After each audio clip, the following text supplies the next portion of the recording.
नमस्कार, मेरा नाम प्रणव है और आप सभी का स्वागत है इजी नोट्स के यूट्यूब चैनल पर। इस वीडियो में हम बेंगलुरु मेथड और इंदौर मेथड ऑफ कंपोस्टिंग को डिस्कस करेंगे। देखो, हमें पता है बेंगलुरु मेथड एक एनारोबिक मेथड ऑफ कंपोस्टिंग है, मतलब कि इस प्रोसेस में वैसे माइक्रो ऑर्गेनिज्म इन्वॉल्व होते हैं जिन्हें ऑर्गेनिक कंपाउंड को डिकम्पोज करने के लिए ऑक्सीजन की आवश्यकता नहीं होती है और इसे एक क्लोज्ड चैम्बर में किया जाता है। और इस प्रोसेस का फायदा ये होता है कि बाय प्रोडक्ट के रूप में हमें कंपोस्ट के साथ साथ मीथेन, जिसे हम लोग बायोगैस भी कहते हैं, वो भी मिलता है, जिसको हम लोग कुकिंग में यूज में ला सकते हैं। और इंदौर मेथड ऑफ कंपोस्टिंग एक एरोबिक मेथड है। इस मेथड में हमको बाय प्रोडक्ट के रूप में सिर्फ हमको कंपोस्ट मिलता है और ये बेंगलुरु मेथड के मुकाबले में कम खर्चीला है, क्योंकि इसमें क्लोज्ड चैम्बर बनाने की जरूरत हमको नहीं पड़ेगी, तो इसमें उतना ज्यादा इकोनॉमिकल बर्डन नहीं आएगा हम पर। बट इसमें एक चीज और ये भी है कि इसमें हमको बाय प्रोडक्ट के रूप में सिर्फ कंपोस्ट मिल रहा है, बायोगैस नहीं मिल रहा है। ये चीज भी ध्यान रखने वाली बात है। और हम इन दोनों मेथड को सेपरेटली डिटेल में डिस्कस करते हैं आगे और समझने की कोशिश करते हैं कि इन मेथड्स की ओरिजिन क्या है और इनकी जरूरत क्यों पड़ी और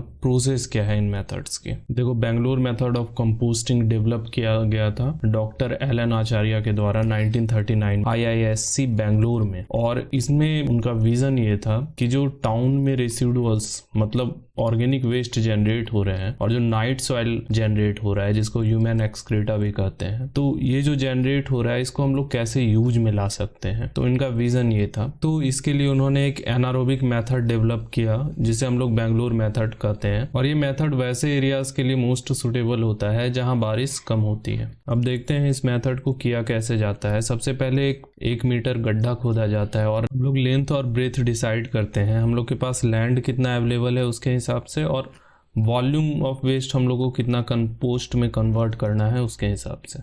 ये एक बेंगलुरु मेथड का प्लांट है। यहाँ पर देख सकते हो कि ये तुम्हारा एक चैम्बर बनाया गया है, यहाँ से इनलेट है। इनलेट में तुम जो रेसिडुअल जनरेट हो रहा है उससे और साथ ही तुम्हारा जो नाइट सॉइल है उसको मिक्स करके इनलेट में डाला जाएगा और इनलेट यहाँ पर जाके डाइजेशन चैम्बर है, यहाँ पर डाइजेस्ट होगा और यहाँ से तुमको फ्यूल मिल सकता है CH4 के रूप में, जिसको मीथेन कर रहे हैं हम। और फिर आउटलेट में तुमको लिक्विड फर्टिलाइजर और सॉलिड मैन्योर दोनों मिलेगा। और ये यहाँ पर केमिकल एक्टिविटी जो हो रहा है उसका फॉर्मूला है। देखो, एक बात और यहाँ पर लिखा गया है कि high numbers of pathogen bacteria eggs larvae are destroyed, मतलब कि जैसे जैसे टेम्परेचर इस डाइजेशन चैम्बर का बढ़ेगा, ये जो जितने भी पैथोजन होंगे, बैक्टीरिया होंगे, पैरासाइट्स होंगे और लार्वाज होंगे, ये क्या होंगे, डिस्ट्रॉय होते चलेंगे। फिलिंग द पिट, अब हम डिग कर चुके हैं, अब हम उस जो गड्ढा खोदने के बाद वो जो पिट बना है उसको हम लोग भरेंगे कैसे। पिट को हम लोग alternate layer of organic residuals और नाइट सॉइल से भरना होता है और लास्ट में उसको हम लोग को कवर करना पड़ता है सॉइल या अर्थ से, ताकि जो हमारा कंपोस्ट बनने वाला है वो एक्सटर्नल एलिमेंट्स जैसे रेन और फ्लाई से बच सके। और ये नेसेसरी होता है स्लोपिंग ऑफ वॉल देना, जिससे हम लोग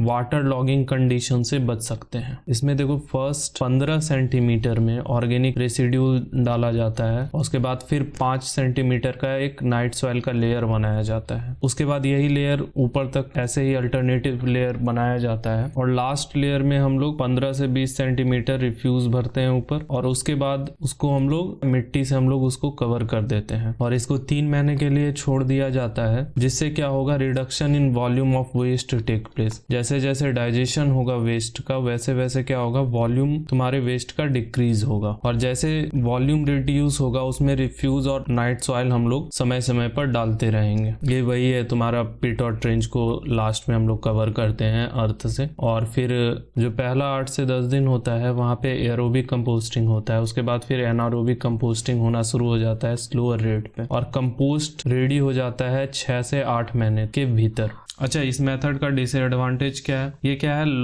ज़्यादा समय लेता है स्टेबलाइजेशन ऑफ मटेरियल का, मतलब कंपोस्ट बनाने में ज़्यादा समय लेता है और इसके लिए लोड स्पेस हमारे पास ज़्यादा होना चाहिए। और एक तो है कि ये एक्सपेंसिव होगा, क्योंकि हमको इसमें क्या होगा, ज़्यादा खर्च करना पड़ेगा पूरे सिस्टम को डिजाइन करने के लिए। नेक्स्ट है हमारा इंदौर मेथड। देखो, इंदौर मेथड को डेवलप किया था A. हार्वर्ड और YD वार्ड ने। कहाँ डेवलप किया था, तो institute of plant industry Indore में। और ये एक एरोबिक मेथड ऑफ कंपोस्टिंग है। और रॉ मटेरियल्स क्या क्या यूज करते हैं, इसमें हो गया प्लांट रेसिडुअल्स हो गया, एनिमल डग हो गया, यूरिन हो गया, इनोकॉलम हो गया, वुड एसेस हो गया और वाटर हो गया। ये सारे क्या थे, तुम्हारे रॉ मटेरियल्स थे जो इंदौर मेथड ऑफ कंपोस्टिंग में यूज में लाए जाते हैं। उसके बाद मेजरमेंट ऑफ पिट, यानी जो हम लोग गड्ढा खोद रहे हैं उसका मेजरमेंट क्या होता है। लेंथ तुम्हारा 3 से 3.5 मीटर होता है और ये डिपेंड करता है तुम्हारे क्वालिटी ऑफ वेस्ट क्या है उस पर। ब्रेथ होता है 1.5 से 2 मीटर तक और डेप्थ होता है 1 मीटर। 1 मीटर को अगर फीट में कन्वर्ट करोगे तो कितना हो जाएगा, लगभग 3.5 फीट के आसपास ना।